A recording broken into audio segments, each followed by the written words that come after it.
We've got some major developments around the world for the macroeconomic picture. We've got altcoin season. A lot of people are talking about it, but where exactly are we with it? And finally, I see an opportunity with XRP.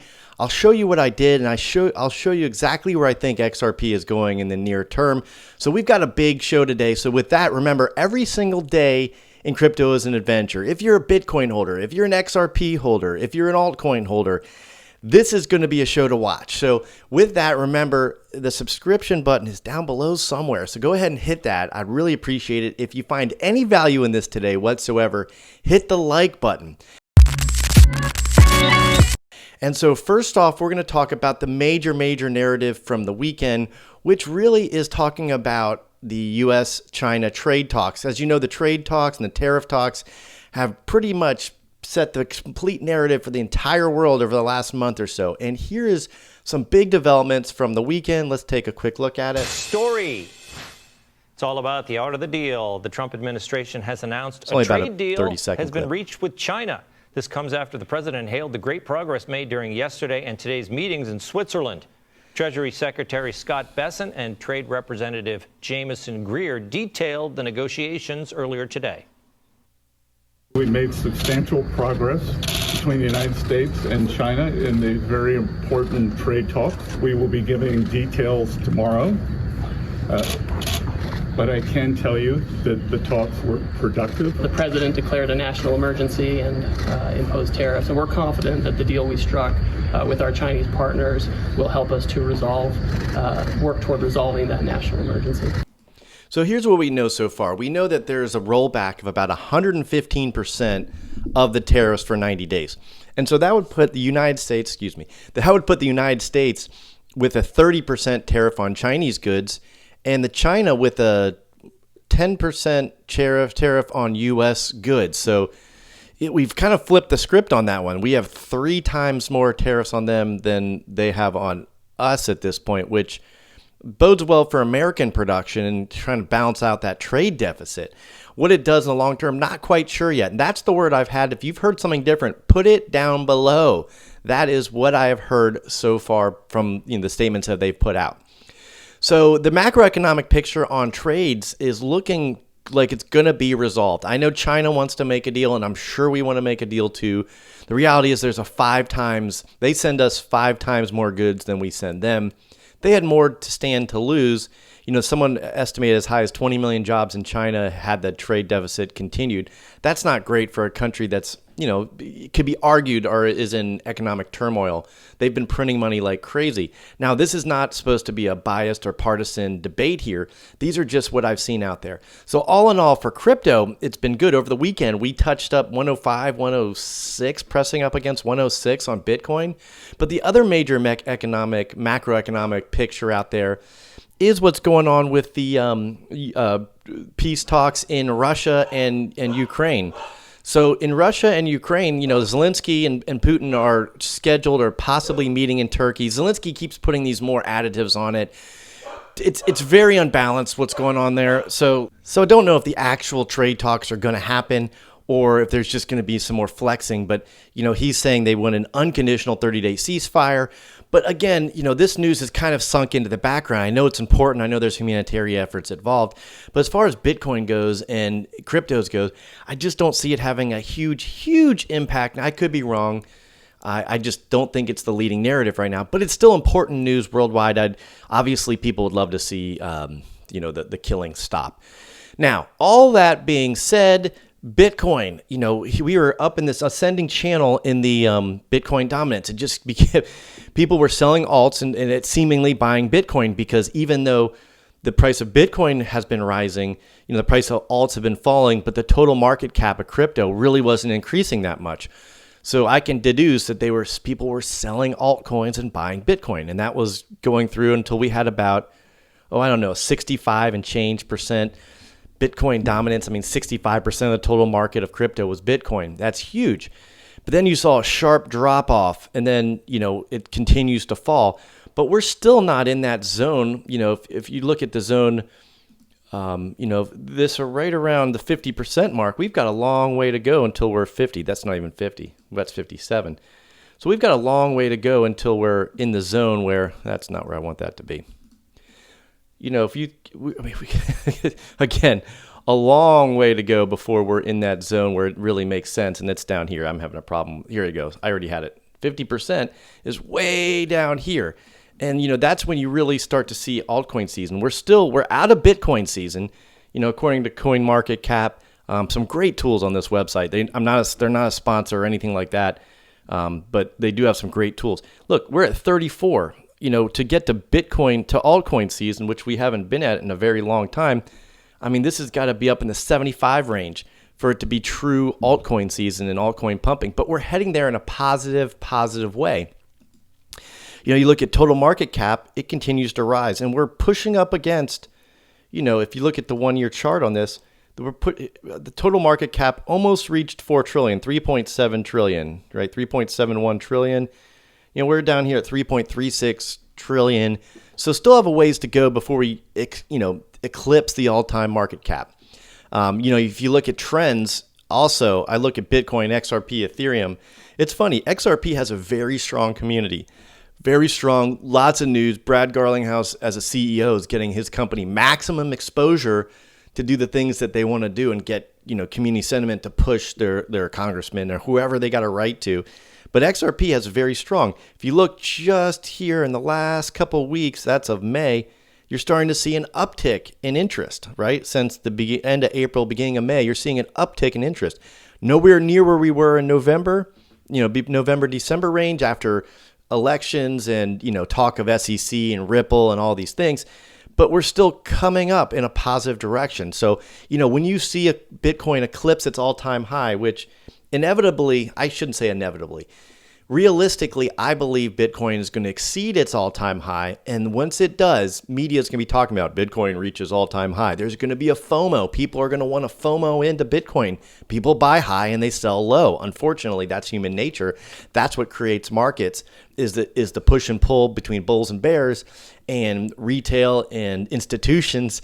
And that's really what creates markets. And I believe that once we eclipse that all-time high or get near it, actually, we've got to eclipse it for people to FOMO back in. And they believe, it's hit its all-time high, it's going to go way higher. Well, that's not typically when I'm a buyer. I might trade those, but I'm not a buyer then. I'm a buyer when it's all-time lows or when the fear is high. That's when I'm typically a buyer. But one important thing that I've seen lately, talk about XRP and all the excitement around it. We had the SEC case settled with Ripple. Typically, originally it was $125 million fine.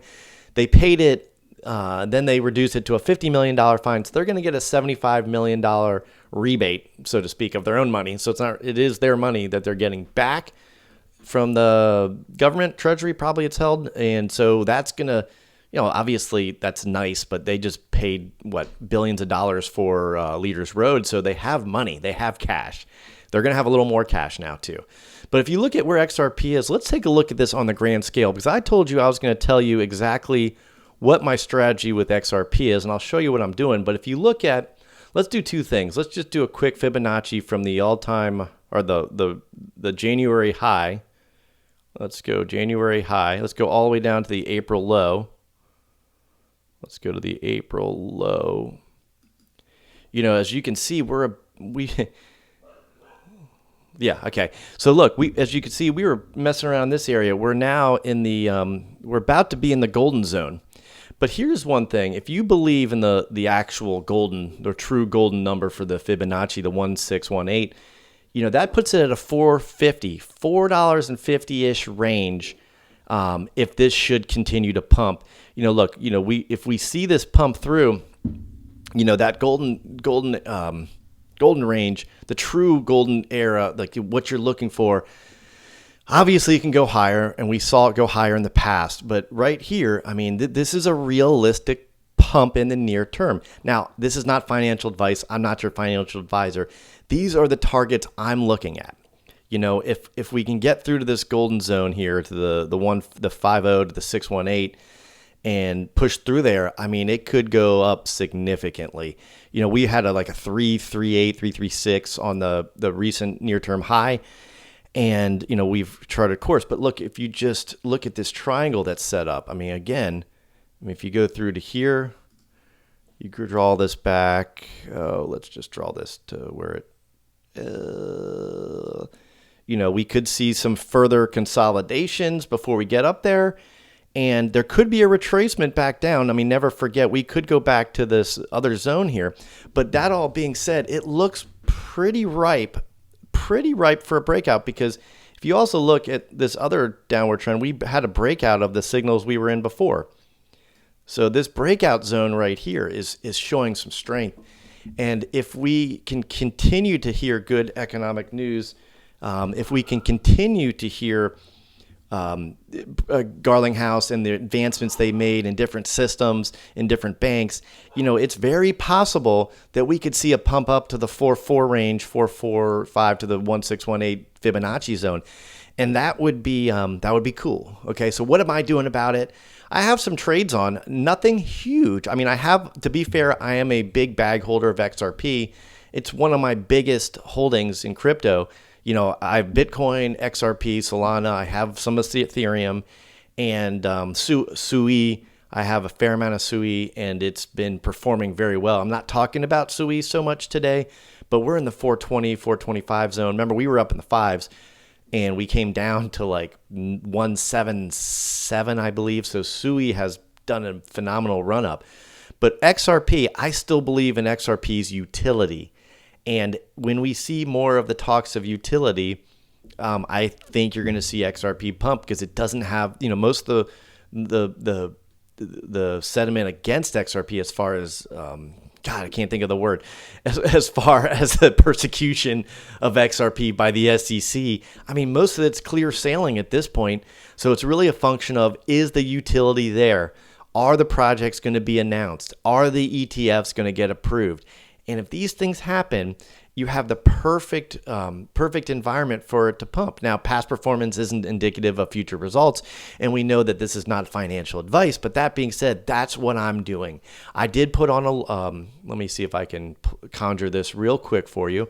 I did put on a tiny trade back. Let's see, here it is, XRP. I put it on at 220. I wanted to open it at 210, but I thought it was going to go lower, and it didn't hit my limit order. I aped in around 220. We're at 244 right now. I'm at about $131 of profit. I've already taken profit. When I hit 100%, I took like 50% out, even though it was a tiny trade. This is not my entire trade portfolio. This is what I show you all because I believe this is indicative of what I'm doing. But if you look at this right here, we were at 130% profit right now. At 100%, I took 50% out. I'm letting the rest ride up until about 440 strike. I don't have that take profit in yet because we're still a ways off and I'm still watching the market. I do have a stop loss set at... My stop loss is set, where is this?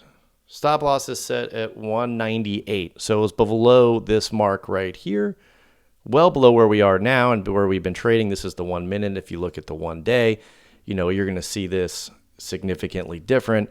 But I'm below here, below this this floor support here. And just this is the indicative of bigger trades, but just to show you what's going on and what's possible, we're at 136% profit now. Looks like XRP is pumping to 245 currently. So XRP, been a lot of fun. It's testing this upper level here at 248. If we can pass that, we're going to get right into that, right into that golden zone or near the golden zone. And, it could fly past there. We'll see. Today, the market should open very, very positive with trade talks in China, with peace talks in Russia, with the last week's trade agreement in UK with UK. So with all the macroeconomic picture looking good, now if the trade deal gets satisfied and these trades start to happen, or the trade deals start to happen significantly and concurrently, the Fed might talk about printing money, but why would they print if the economy's looking great and we still have the high interest rates? I know the whole point is to get the rates down, but a lot going on in the world. And with that, that's all I got. I hope you got some value out of this today. And if you did and weren't annoyed by the dogs barking like I was, maybe you could hear it, maybe you couldn't, but I could. And that's all I got. Hope you had a good one. We'll talk to you soon.